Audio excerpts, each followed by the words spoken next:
Do you have an error with the Libmpg123.dll? I'm Sophie Chen, a senior Windows support engineer. I'll guide you through the diagnostic to restore system stability and get your media software working again. For professional-grade Libmpg123 maintenance, follow the diagnostic link in the description. This DLL file is a high-performance MPEG audio decoding library. It is used by various media players and game engines to play back MP3 files with low latency and high accuracy across different Windows versions. With that background out of the way, here is how we actually restore the missing component. The Libmpg123.dll is a third-party application file associated with your media software. Performing a clean reinstall of the latest version of your media software will restore the correct version of this file. When a standard software refresh isn't enough, we need to bypass the automated installers and look at manual system state resets.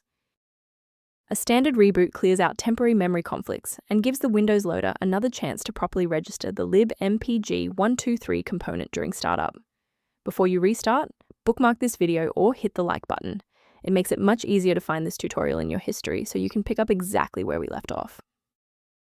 Beyond the repair, maintaining a secure workstation requires avoiding a few common technical mistakes. It is critical to avoid the manual installation of the Libmpg123.dll unless you are following a verified engineering protocol, as a single directory error can prevent your OS from booting and result in significant data loss. For a reliable way to monitor these specific library interactions, I've included a professional resource link in the description. If you're encountering repeated missing file alerts, the recommended suite linked below provides informational guidance for the Libmpg123. Liking this video tells us which technical fixes, like this one for the Libmpg123, are most helpful to you. Subscribe now to build your own library of verified support resources.